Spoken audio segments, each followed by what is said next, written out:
All right, ladies and gentlemen, welcome back to the Eagle Sports Zone. I'm very excited by the guest that I have joining us, who is my good friend Hunter Lundy, who is an account manager over at the Philadelphia Flyers, that is in the NHL, the Professional Ice Hockey League over in America. Hunter, thank you for joining us, and how are you doing this evening?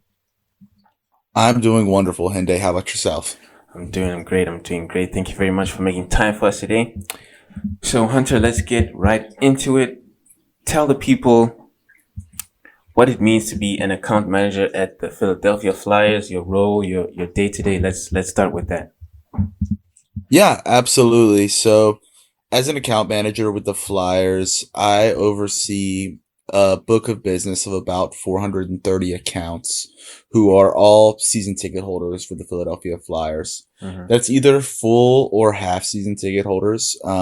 And my job basically is to service them, make sure that they are happy with how the season's going, make sure they're happy with their seats, mainly focusing on the potential to upgrade and renew them for each year. We really go about the whole year trying to make sure that everybody continues to have season tickets each year. Mm-hmm. I have the ability to help them upgrade seats for a game. We have a very robust benefits program to help them get the chance to navigate through all of that. And basically just working to keep the business of each of the individuals that we have as season ticket members as a whole. Okay. So when you say you have 430 accounts, does that mean 430 different ticket holders, essentially? Yeah, 430 different ticket holders as a whole, oversee about $3.3 million worth of revenue for the Flyers as a whole across those 430 accounts. You said how much? Sorry. Close to 3.3 million. Okay. Wow. So, for the listeners that don't know, the last time we had you on, you were working in college athletics at Florida State, to be exact. Now you're working in professional sports. Tell us how that transition has been, and what are some of the differences that you're experiencing? Yeah, it's a very different atmosphere. I came from college football in the South in America, which is the biggest thing in the world to them, a lot of the fans down there, Mm-hmm. to joining a NHL team in a majorly popular city where, in all honesty, it's probably the fourth biggest team in the city. Yeah. But it's still a very, very enjoyable experience. The difference in working in college sports and working in professional sports is immense. For a little bit of context for your listeners here, the NHL is probably firmly the fourth biggest sport in America, Mm-hmm. behind football, basketball, and baseball. So it is in terms of revenue as a whole, it's significantly lower than the other three, but just the amount of resources that I have working for a professional organization compared to working at a collegiate university, are immense. I have so much more free reign and resources to offer benefits to our members, which is a very, very helpful situation that I'm in. Just a little insight to the Flyers are owned by Comcast. Okay. So it is a Fortune 50 company, which is great as an employee. Get a lot of the benefits from that side as well. But that just allows us to be ahead of the curve in the league itself because we have such a major company helping finance us. Mm-hmm. So, is it safe to say you're enjoying professional sports over college sports? I'd say so. Working in college sports, especially at a university that we both attended, I you have a different affiliation and a fandom because it's like that's where you went to school, that's what you love. But I'd say working here now, it's just been a lot more stress free. I'm focusing on one sport now compared to when we last spoke at Florida State. I oversaw all sports that we had ticketed, Mm-hmm. which was close to 10. And I had about 900 season ticket holders across all of those sports to having about 430 focusing on just one sport. Yeah. It lets my attention be more direct with each of my clients. I get the time to talk one on one with them in a way that I never had to at Florida State Mm-hmm. just because of the ability there. Like, just so you guys know, like one of my monthly goals is to give a call to all of my clients. Like I try to consistently be in contact with them at least once a month, touching base with them, making sure that I'm aware of their situation, making sure that they're satisfied with what they have going on with their tickets and their experience, and just try to build that relationship. And I feel like I'm a pretty good personable person. Mm-hmm. So I like that relationship building aspect of it, instead of when I was at Florida State, it was a lot more transactional, it felt like. Yeah. And I just did the math. You said you try to call all of your clients at least once a month. That is around, Yep. if my math is correct, it's around 14 calls a day. Yeah, that's if you're not including, you're probably including weekends on that too. So I I'd say got you, got about you. a solid 22, 23 work days. Mm-hmm. I average anywhere from about 30 to 50 phone calls a day, I'd say. Mm-hmm. Probably closer to 20 on a slow day, but yeah, pretty consistently trying to hop on the phone. This whole relationship building aspect of it is a lot easier to do when you're talking one on one with somebody like we are right now, rather than just me writing an email and sitting respond. So I do try to, I prefer that anyways, just because I get to talk with the person a little bit more, and helps to just build that bond. So yeah. And so when you're calling these people, you're just like touching base, or like exactly what are you talking about to someone who's already a season ticket holder? Couple different things. It can be speed, touch and base. I constantly am like, hey, just wanted to give you a call here, check in, make sure that you're all set with everything, make sure there's nothing that I can do to help enhance your experience at all. Mm-hmm. That's something that I am doing a lot. But also, like, people can reach out to me all the time. So like, while I'm doing a lot of monthly check-ins, if there's an issue that's needed to be done, I'll give somebody a call and handle it, and then I don't really have to call and check in with them. Mm-hmm. So it's a little different. Like, it really can be as menial as, hey, just wanted to check in, make sure everything's going good with you, make sure you don't need anything from me. We have a lot of, as I mentioned, a lot of cool benefits. So we're every month or so, we're having a new event to offer for our season ticket holders. For example, next month we're doing a meet the team event. Okay. So like, if you're a full-time season ticket holder, you get the access to go and meet and take a picture with all the players on the team, which is a really unique experience. Like, I'm letting people know that event, we have the RSVP out for that, so people can sign up for it. Right now, today, actually, as we started talking, we are live with our renewal period, which, so your listeners here know, to renew your tickets, we have a 3-week period where you can opt out, make any changes you need to. And if you don't opt out of your tickets within those 3 weeks, you're financially responsible for your tickets for the next season.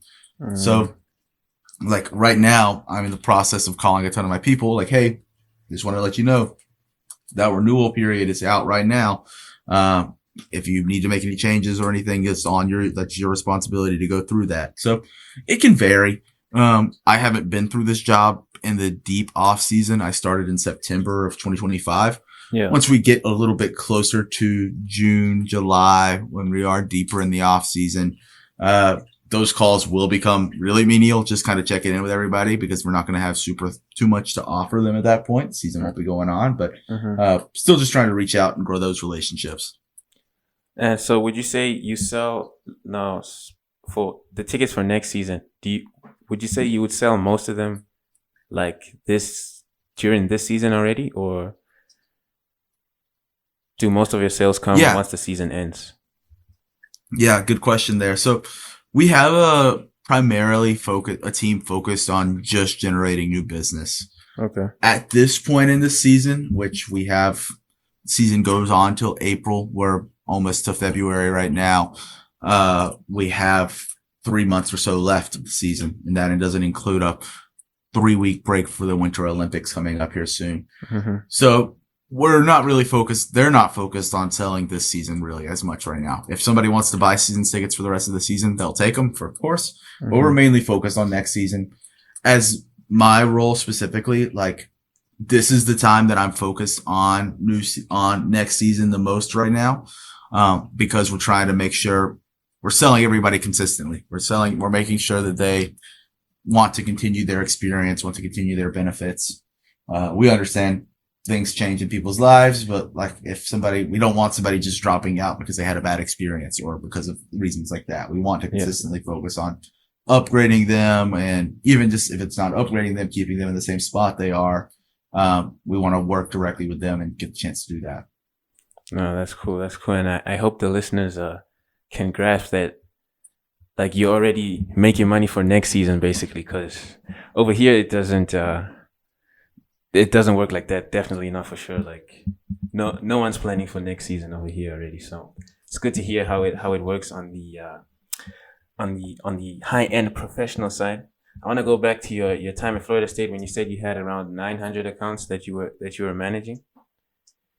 In comparison to the 430 that you are now, do you know the value of the 900 accounts you were managing at Florida State? Oh, that's a good question. Yeah, it really, to put it in perspective a little bit, my overall renewal goal at Florida State was about $3.2 million. Okay. So my book of business with 400 accounts here is over 3.3. Mm-hmm. So you can kind of get a good idea. Like, at Florida State, we had a lot more season ticket holders who could not get away, but like we just had smaller plans for, like, if for cheapest seats in the house, if you wanted to be there, you could probably have 2 football tickets for like $1,000 total for the season. Yeah. Here, like, our cheapest plan for a full season in the rafters is about $2,000 total. Mm-hmm. And that's for one ticket. Now, something to note on that too is the difference in the products. At Florida State, there, like, we had 7 foot home football games. Here we have 44 games. Yeah. That's 3 preseason, 41 regular season games that if you're a full season ticket holder, you get access to all of those tickets. Mm-hmm. So I mean, if you go over game by game, this is probably significantly less, but like, it is a different amount because it's how many people I'm dealing with and much bigger the plans are in comparison on average. Yeah. And just to do a quick conversion for the listeners, he said $2,000 for a season ticket in the rafters, so up high in the stadium. That's around 35,000 Namibian dollars, just for our listeners there. I want to ask you about what's been maybe the most surprising thing in your time now in the NHL that you've come across. That's a good question there. I'd say, well, one, being around the sport is a lot of fun, I'm sure. And our listeners here in Namibia don't get to experience the sport of ice hockey. Yeah. Being from Florida and America, North Florida there, ice hockey was not something that was part of my day-to-day sports watching at all. I've gotten to become really invested in it in a short amount of time. Mm-hmm. It's a really super cool, fast-paced sport that's got a lot of the elements of a lot of different sports combined. It's got like the aggressiveness and way that opponents hit each other as football. It's also got the like elusiveness of like soccer. It's kind of got the fast-pacedness of basketball, all while playing on ice. So and a pretty small rink. So like, it just is a really cool feat of athleticism to be really up close and personal to. Yeah. I'd also say just like how passionate hockey fans are as a whole. I have several people who are like diehard Flyers fans who are like, I don't care about any other sport. I only care about hockey. Mm-hmm. Hockey itself is, like, for better or worse, an institution. It's a sport that, if you're getting into it as a younger kid, it's a very expensive sport to get into. Yeah. Compared to like basketball or soccer, where you just need a pair of cleats and a ball. Like, for hockey, you need access to a rink. You need hockey pad and gears. You need sticks. You need all the stuff that comes with that. So like, people are really, really passionate about the sport as a whole. Mm-hmm. So that's really cool to kind of see up close and personal. Yeah. And, something our listeners might not know is that hockey, NHL is an American professional league, but most of the players are like, Russian, Eastern European, and Canadian. Right? Yeah, absolutely. Yeah. NHL is an American league. I'd say I would be surprised. I don't know the exact statistic on this, but significantly less than half of the players in the NHL are American. Yeah. I can actually look that up here really quick. But yeah, it's a very international sport. Mm-hmm. Um, yeah, for example, 40% of the NHL players are Canadian. Uh, 28% are US and from the US. 66 are from Sweden. 46 are from Russia. It's just very, and that's from about 11 months ago. So not exactly right now, Mm-hmm. but it's just a very international sport.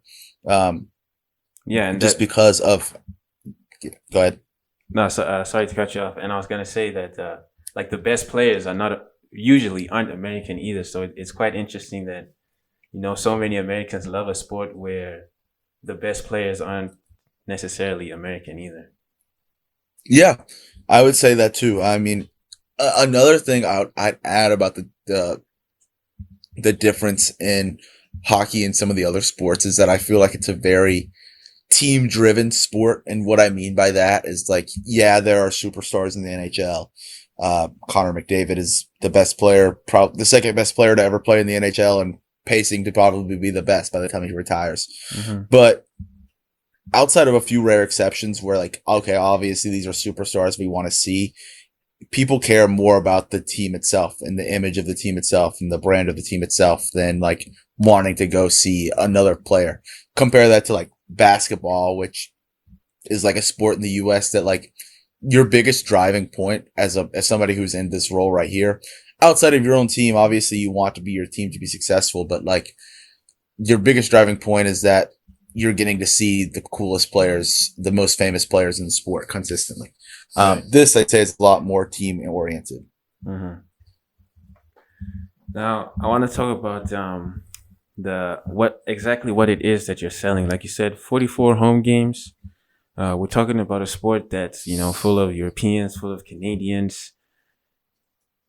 I want you to kind of give the listeners some insight into exactly what it is that you're selling, because whether the team wins or not, you still have to sell tickets, right? So Yeah, explain absolutely. So, explain to the listeners like that you're not just selling tickets. Basically, you're selling. Well, I'll let you say it, but you're selling an experience. Break that down for the listeners. yeah, absolutely. So, like, obviously, we want the team to win as much as possible.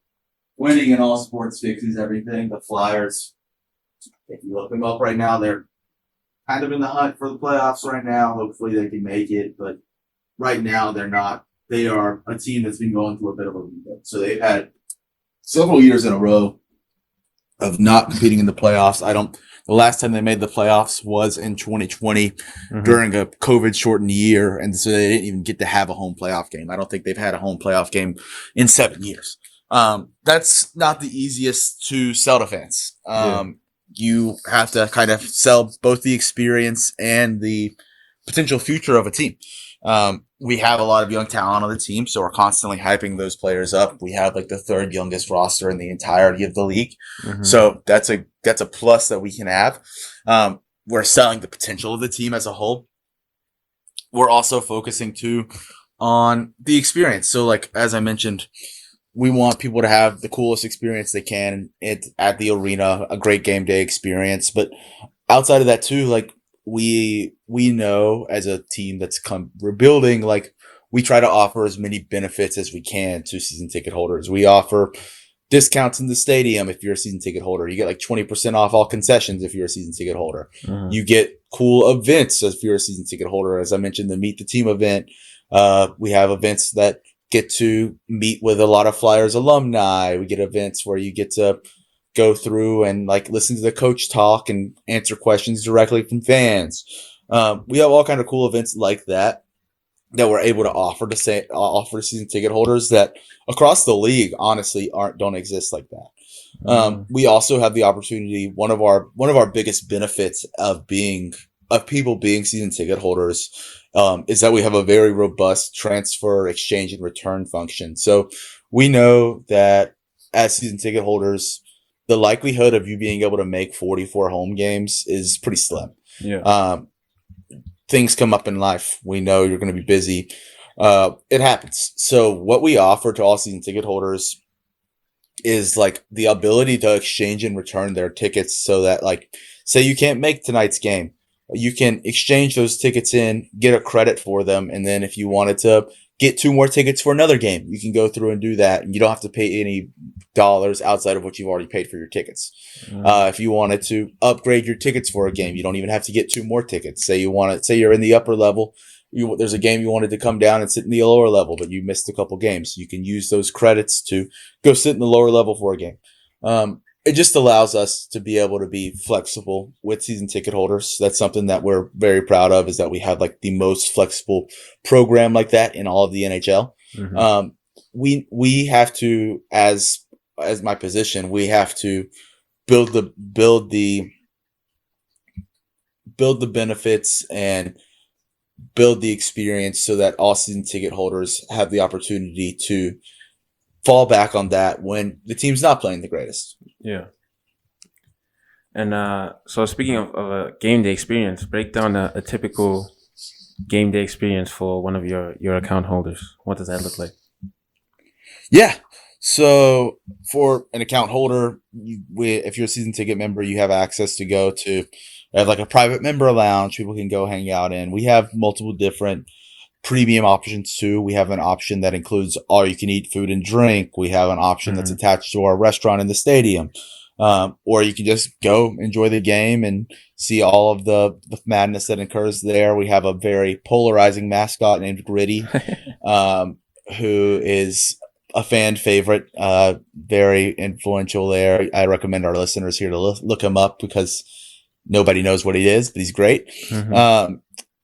On my side of that, though, my game day experience is a little different too. Like, I'm constantly trying to go meet with season ticket holders. I'm trying to go visit them at their seats. I am in a position to where I get the opportunity to have some like upgrades every game that I can go and give season ticket holders who I know have had an issue or something recently, or have the opportunity, just so I have the opportunity to make something up to a client. That's a really big plus that I have. Yeah. I also get the opportunity to, every so often throughout the season, I have really cool experiences I can give accounts. So like, like 4 or 5 times a season, I can pick 6 people and we can go watch the team warm up from the bench during the game. I can go get somebody to go ride on the Zamboni, which is the machine that cleans the ice during the game. Yeah. I can get people to go watch the team warm up from the penalty box. I get the opportunity to have a post-game meet and greet with a player every once in a while. Like, I get a lot of super cool opportunities that I get to give people. Because my job here is just to build that experience to where everybody's having the best possible time they are at games. No, that's awesome. That's awesome. If I don't know if you're able to share this, but what's the sort of, I guess you could say, cheapest account you have, and what's the most expensive account you currently have? Yeah, great question there. I'd say the cheapest account that I have is probably a single seat season ticket holder in the upper level shoot once areas. Mm-hmm. That's probably like $1,000 for the season. I mean, that you can get through here. We offer half season plans, as I mentioned. That's like 25 games. Yeah. It's not an exact half, but pretty close. The most expensive account that I have, I was actually touching base with them today as we were getting ready for our renewal period. They have 4 seats. We have an area called Prime Point Row, which is right attached to the restaurant. It's a super nice, fancy restaurant there. You get service from the restaurant itself.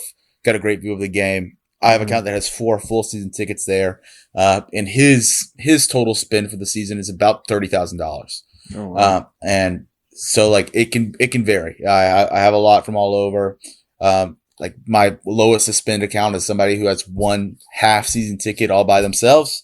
And my highest who has 4 full season tickets there, right in that restaurant area as a whole. No, that's thank you for that insight. And for the listeners, that's around $500,000 Namibian dollars that account that Hunter has is spending on hockey tickets, just so the listeners can try to grasp what exactly it is we're dealing with here. I'm looking at a list here released by CNBC last year in November about team valuations in the NHL, and the Flyers are 8th with a team value of $2.6 billion, and it says the revenue was 315 million. So of that 315 million, is it accurate to say that the 3 million you were talking about is it contributes to that 315 million? 315 Yeah, million? I'd say that's definitely a part of it. I don't have exact numbers on what our total revenue breaks down. I'm sure a lot of that is considered consistent of TV partnerships and ad breakdown and monetary value like that. But Mm-hmm. that is, I'd say that my 3.5, my 3.3 billion, like that's something that we heavily consider into that revenue pool there. Nice, nice, nice. And so, speaking now of this commercial side, I'm sure the Flyers have a long list of commercial partners. Can you touch on the difference in commercial partners between college sports? I mean, Florida State is, I think we can say it, one of the premier, like, college football brands out there. So they do decent in terms of commercial partners, but I'm sure it's a whole different ball game now with the professional side that, like, the one that you're working on now. Yeah, absolutely. And honestly, great point there. Like for for Florida State, which is a big commercial brand, absolutely. Mm-hmm. We had the opportunity to where we had commercial brands with several different big name companies for sure. But at the Flyers, that amount is vastly different. Like we have like our club level is the Bank of America club level. We have our shift four club. That's our like all you can eat food and drink area. That is like shift four is like a big hiring firm in America. Mm-hmm. We had our Prime Point social area, which is that like restaurant that I mentioned. That area typically was named Adrian's. It recently changed to Prime Point Social over the off season because that's another branding deal that we've done. Yeah. At a corporate side, as a company that's owned by Comcast, you're definitely looking to be able to get what different corporate partners you can throughout. Mm-hmm. What's been the most challenging part of working in professional sports so far for you, if anything? I would say, I would just say simply, as somebody who I really enjoy this role, but the answer I would say is the schedule. Mm, 44 home games is a lot. yeah. That's just consistently working a ton. My schedule can vary, obviously, depending on what happens throughout the week. We'll have weeks where we have fewer games for sure, but when we have a week that we have a ton of games, it's just very busy on my end. I had a couple of weeks ago where I put in close to 90 hours over 7 work days. Mm-hmm. So it can just get tiring. Yeah, I can only imagine, especially when you have to work weekends as well, and the games are usually at night, right? Yeah, we very rarely have a daytime game unless it is a weekend game, and Mm-hmm. even those are few and far between. Yeah. And the like you said, you're new to hockey. Are you saying you're slowly becoming a hockey fan as well, like of the sport in general? Yeah, I would say so. I'd say that I've grown to appreciate it a lot more, being up close and personal to it. Mm-hmm. Is there anything you would like to add to your experience that I maybe didn't get to ask you today? I can't think of anything off the top of my head, but like it's been a really fun and different experience, and I'm glad to be able to have this chance and hope to continue to grow in it. Awesome, awesome, awesome. Hunter, thank you very much for giving us that insight into your great job, and I wishing you continued success in your role. What's the actually before I let you go, what is Hmm. like are you aspiring to, how do I say, like what do you want to do next? Like is there a bigger role that you wanna get into? Do you wanna maybe transition to a different sport, or yeah, just that? Yeah, great question. I I don't have an exact idea what my next step is as somebody who's been at this role for less than 6 months still at this point. Mm-hmm. Um, I want to continue being here with the Flyers for the foreseeable future. Uh, rather that be coming into potentially having a leadership position or something like that. I mean, I'm not certainly not opposed to it. Yeah. But as I'm where I am right now, I'm very happy with how it's all playing out and enjoying the experience because it's definitely a different one than what I've had, and it's one that I'm excited to keep growing in. And talk about a little bit about the city of Philadelphia. Coming from Tallahassee to Philadelphia, what's that transition been like? Yeah, great question there. I mean, major difference. Tallahassee's a small town, and not a small town in Florida, but town with about 100,000 residents there. Mm-hmm. I will always love Tallahassee and be grateful for it, but at the same time, like this is a whole different ballgame. Philadelphia is like the top. I think it's the sixth most populated city in the U.S. Yeah. So it's one that I really get the opportunity to. I really like that I get the opportunity to live here. Nice, nice, nice. And like social wise, is it any different to Tallahassee? Oh, I mean, for sure. Just the city itself is much bigger, as I mentioned, so there's a lot more things to do. Mm-hmm. A lot of public transit, which is nice. I'm a big fan of that here. I'm coming from a town where I had to have a car to get around to where now I take the subway every day. Mm-hmm. So that's certainly a nice positive, like just being able to do that. That's not something was able to do in the past. Nice, nice, nice. Well, Hunter, again, thank you very much for your time. I'm sure we'll have you on again in the near future. Maybe when the Flyers make the playoffs, maybe we'll talk to you then to get some insight into what the playoff atmosphere is like. But thank you for your time, and again, wish you continued success in your professional sports role. I appreciate it. Thank you for